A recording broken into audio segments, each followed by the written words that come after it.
할렐루야. 오늘 금요일 기도회에 함께 말씀을 통해 은혜 받고 기도하는 시간을 갖기를 원합니다. 오늘 말씀은 요한복음 8장 32절 말씀 함께 은혜 나누도록 하겠습니다. 요한복음 8장 32절 진리를 알지니 진리가 너희를 자유롭게 하리라. 아멘. 자, 오늘은 기도의 자유라는 제목으로 잠깐 하나님 말씀 나누는 시간을 갖도록 하겠습니다. 사실 오늘 말씀은 우리가 너무나 잘 아는 말씀이죠. 진리를 알지니 진리가 너희를 자유롭게 할 것이다.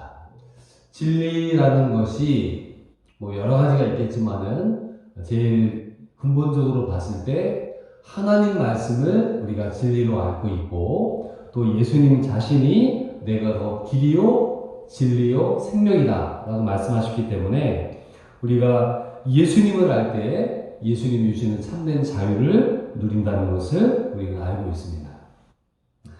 사실 우리가 살고 있는 이 자유주의 국가죠. 자유민주주의 국가에서는 이 자유가 너무나 당연하게 여겨지는 그런 시대를 우리가 살고 있습니다. 왜냐하면 우리는 자유를 마음껏 누리고 있거든요.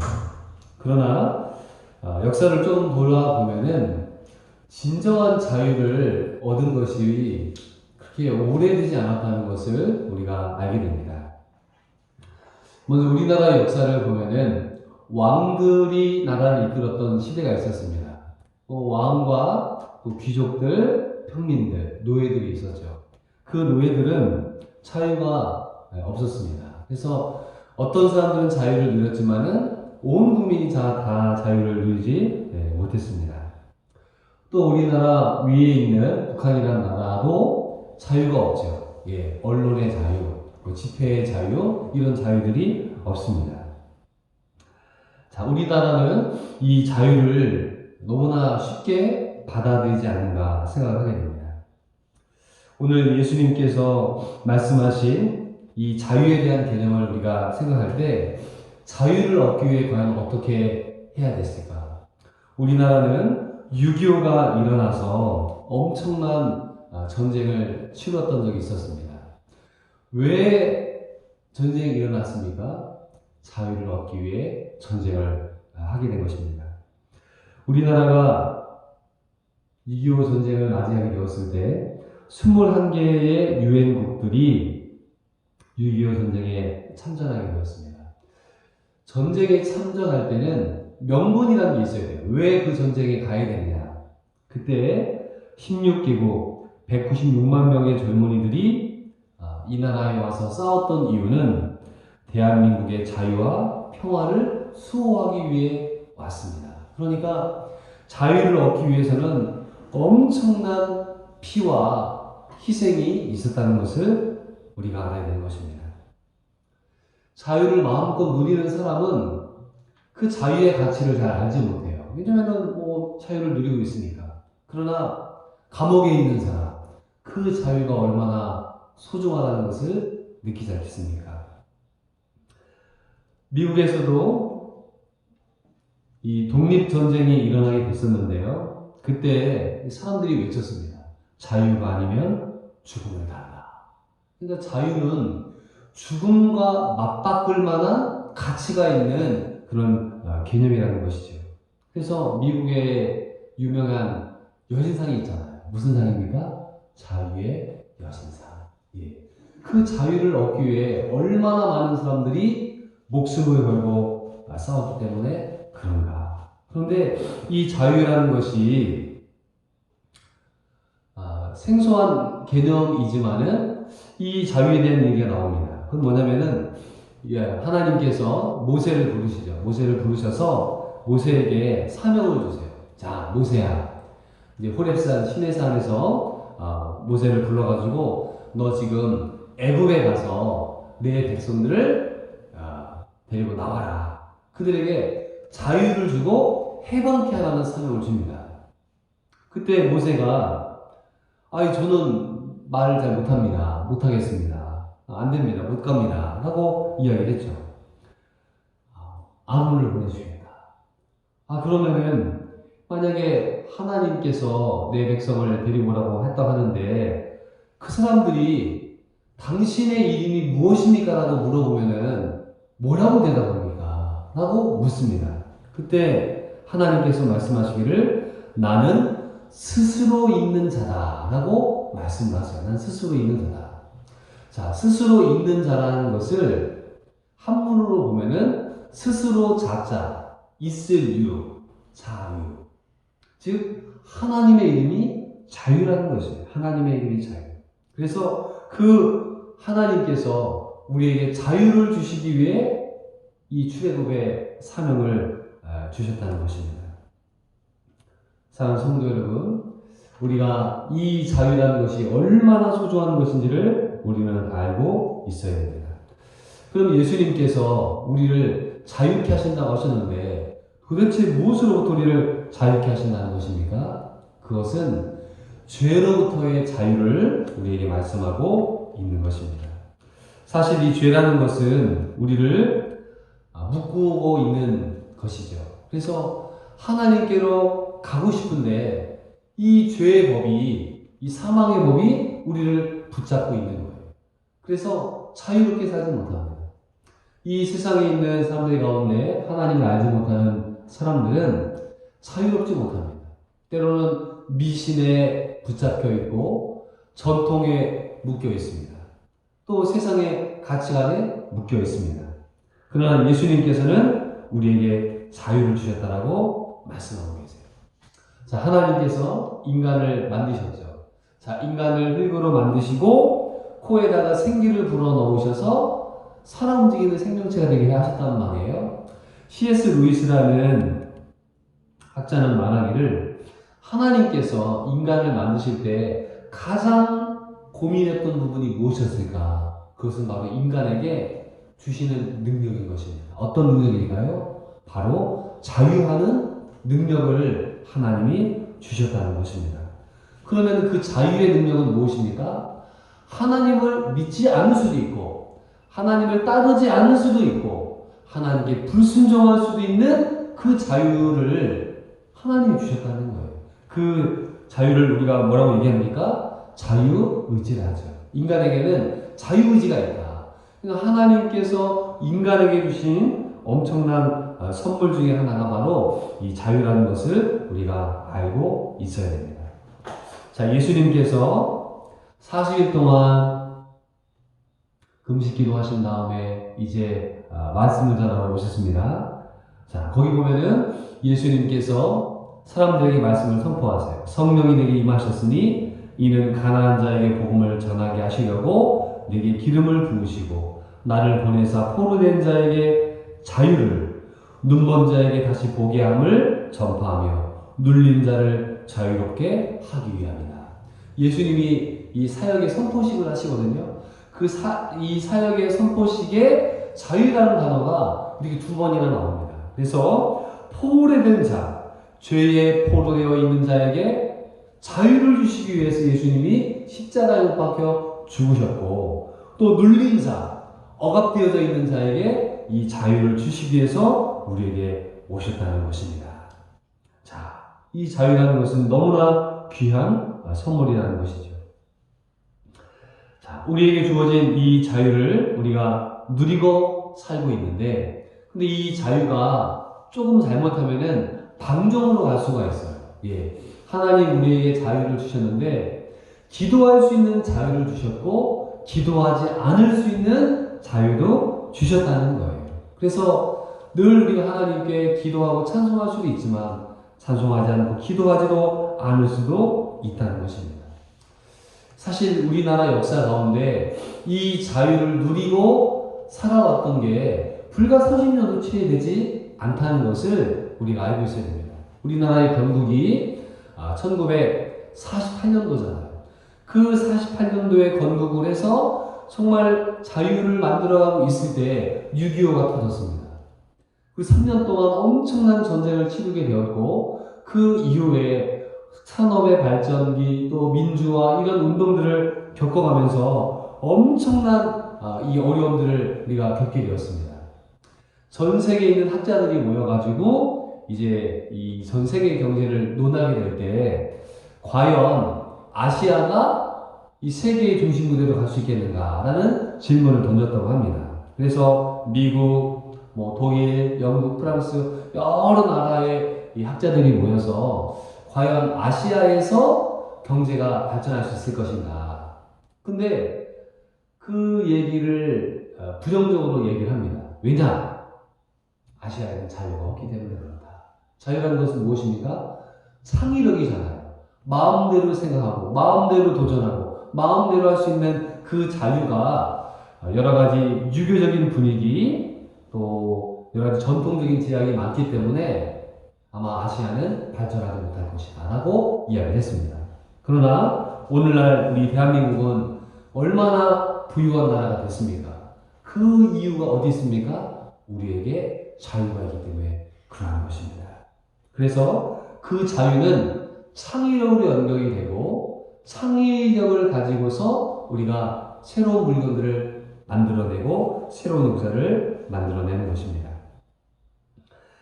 2차 세계대전이 일어나서 이제 식민지에 있었던 나라들이 해방을 맞이하게 됐습니다. 우리나라도 그렇고 필리핀이나 인도네시아나 이쪽에 있는 그 아시아에 있는 나라들도 자유를 누리게 되었죠. 그러나 그 치열한 전쟁을 통해서 자유를 이룬 나라가 거의 우리나라밖에 없다는 것입니다. 성경은 말씀을 하세요. 갈라디아서 5장 1절 말씀 보니까 그리스도께서 우리를 자유롭게 하시려고 자유를 주셨으니 그러므로 굳건하게 서서 다시는 종의 보매를 매지 마라. 자, 예수님께서 우리를 자유롭게 하시기 위해서 자유를 주셨다라고 갈라디아서 5장 1절에 말씀하고 있습니다. 그래서 이 자유를 누리는 나라가 선진국인 것입니다. 이 자유가 있는 곳에 경제가 살아나게 되어 있는 것입니다. 자, 우리나라 역사는 이 유교의 문화를 가지고 있죠. 자, 유교에는 사서성경이라는 개념이 있습니다. 뭐 삼강오륜 이런 게 있습니다. 거기에 자유가 있습니까? 거기에 자유가 없습니다. 우리 동양의 이 사상에 자유가 없어요. 그러면은 이슬람에게 자유가 있느냐? 이슬람은 굉장히 억압하는 종교거든요. 여자들은 히잡을 쓰고 다녀야 되죠. 그리고 운전할 수 있는 자유도 없습니다. 이슬람 같은 경우에는 여자 혼자서 운전하는 것을 금지해요. 자유가 없어요. 또 여자들이 축구 경기를 경기장에 가서 볼 수 있는 자유가 없습니다. 그래서 우리나라가 이란과 이렇게 축구를 하러 가게 되면은 거기 스타디움에 한 10만 명 정도가 들어오네요. 10만 명. 예. 10만 명 정도가 들어오는데 거기에 다 남자들만 들어옵니다. 그러면 그 10만 명의 남자들이 모여있을 때 그 냄새가 얼마나 지독하겠습니까? 예. 그 자유가 없는 거예요. 이스라엘은 자유가 없습니다. 힌두교에도 자유가 없습니다. 불교에도 자유라는 개념 자체가 존재하지 않습니다. 이 자유는 성경에서 나오는 것입니다. 그래서 이 자유가 잘못 쓰여지게 되면은 방종으로 가게 되는 것이죠. 어떤 사람이 마음대로 어떤 일을 하게 됐다. 자유롭게 했다. 그러나 법의 울타리 안에 있고 다른 사람에게 피해를 주지 않는 자유를 행사해야 되는데 남에게 피해를 주는 자유를 행사하게 됐을 때는 그 사회가 엉망진창이 되고 마는 것입니다. 오늘 우리가 읽었던 말씀 진리를 알지니 진리가 너희를 자유롭게 하리라 라는 말씀을 처음에 번역을 했을 때 우리 초창기에 있는 이 번역가들은 이 자유라는 개념을 이해하지 못했습니다. 왜냐하면 우리나라 자체가 자유가 없거든요. 그래서 예수님께서 진리를 알지 너희를 자유롭게 하리라는 이 말씀을 다르게 번역을 했습니다. 어떻게 번역했냐면은 1939년 개역 성경이 나타나기 전까지는 진리를 알지니 진리가 너희를 놓아주리라. 자유라는 개념 자체를 우리가 사용하지 못했습니다. 일본이란 나라도 그 서양의 문물들을 받아들이고 이제 서양 문물의 역사들을 이렇게 번역을 하는데 가장 어려웠던 개념이 뭐냐? 자유라는 개념이에요. 일본도 자유가 없는 그런 그 역사를 살아왔기 때문에 자유가 뭐지? 그거를 이해하고 만들기까지 굉장히 많은 시간들이 걸렸다는 것입니다. 하나님께서는 우리에게 자유를 주셨어요. 그 자유가 무엇입니까?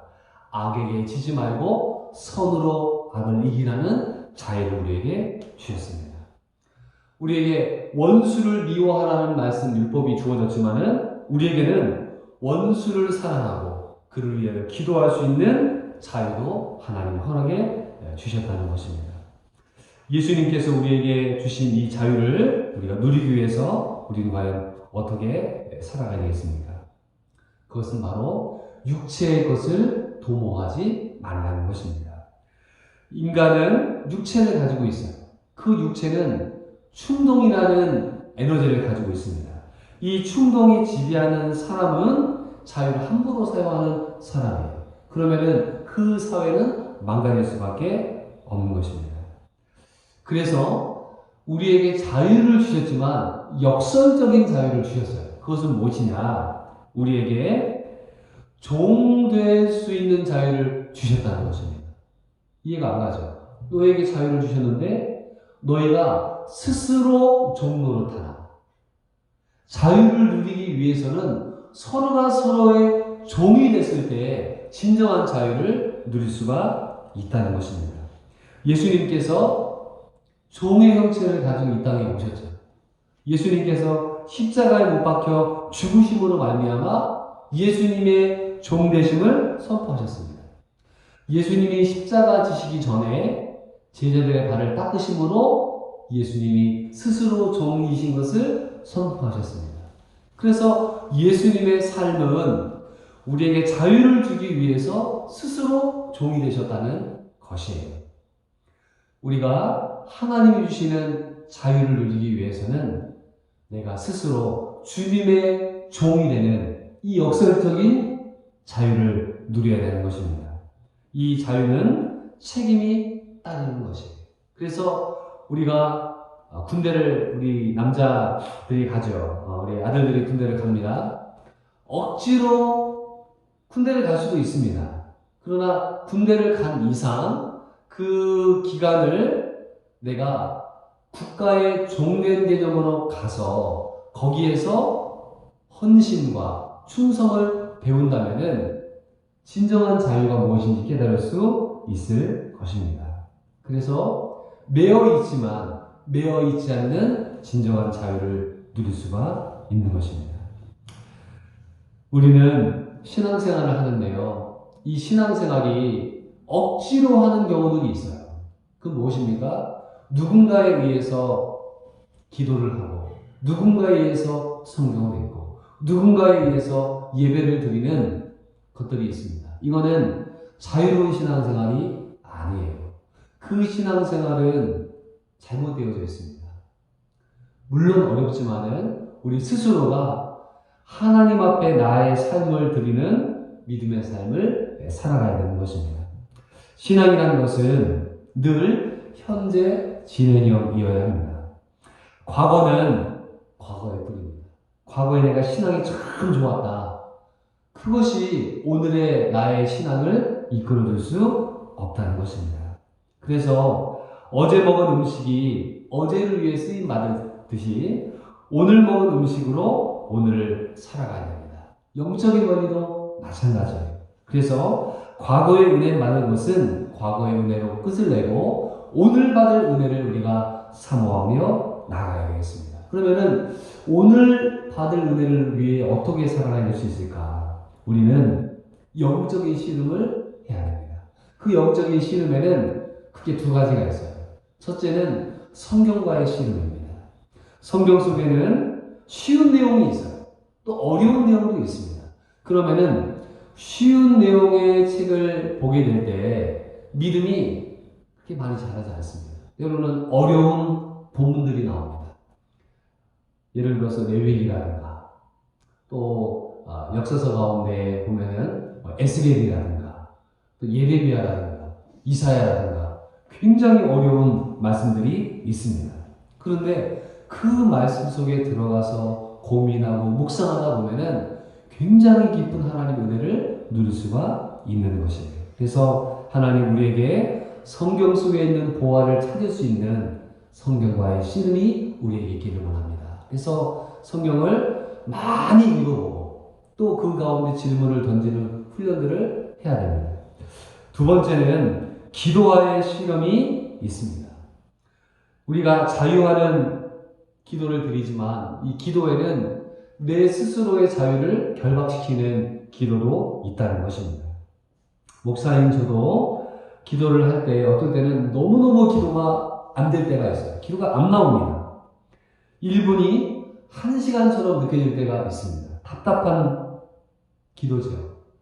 공부를 우리 학생들이 엉덩이로 하듯이 우리의 기도는 엉덩이로부터 시작해야 됩니다. 기도가 안 나올 때, 일어나고 싶을 때, 그때 그 자리를 지키고 있어야 됩니다. 하나님, 저의 기도의 문을 열어주십시오. 하나님, 저의 입술의 문을 열어주십시오. 그래서 그 기도가 나올 때까지 기도의 자리를 지키게 되면은 한 5분이 지나가는 거예요. 그러면 또 찬양합니다. 또 기도합니다. 그러면은 그 기도의 줄을 붙잡을 수 있으세요. 오늘 금요 기도의 시간인데 우리 성도님들이 나오지 못했습니다. 각자의 처소에서 우리가 말씀을 듣고 기도하는 시간을 가질 때 하나님 우리에게 기도의 샘이 터지며 그 기도의 샘물을 통해 우리의 영혼의 생수가 흘러넘치는 우리 모든 성도님들 되시기를 주님의 이름으로 축원드립니다. 아멘. 기도하겠습니다. 하나님 아버지 감사합니다. 진리를 알지니 진리가 너희를 자유케 하리라라고 예수님 말씀하셨습니다. 주님, 우리는 자유를 누리는데 이 자유가 너무나 소중하지만 이것은 깨닫지 못하고 살 때가 너무나 많습니다. 우리에게 자유를 주시기 위해 예수님께서 스스로 종 되신 것처럼 주님 우리도 서로 사랑으로 종 노릇하는 저희들 되기를 원합니다. 우리가 주님을 위해 우리의 생애를 드리는 기도를 드리고 주님의 영광을 위해 살기를 원하는 기도를 드릴 때 주님 스스로 종되어서 주님의 쓰임받는 종들 되기를 원합니다. 그리하여서 착하고 충성된 종이라 칭찬받는 하나님의 사람들 되게 하여 주시옵소서. 9월에도 정말 교회가 다시 예배를 회복해야 되는데 너무나 어려운 시기를 살아가고 있습니다. 우리 성도님들 가정에서, 직장에서, 사업처에서 어느 곳에서 기도하든지 간에 하나님께서 공급하여 주시는 힘으로 승리할 수 있도록 인도하여 주시고 기도의 샘물이 흘러넘쳐서 하나님께 영광 돌리는 우리 모두가 되게 하여 주시옵소서. 예수님의 이름으로 기도드리옵나이다. 아멘.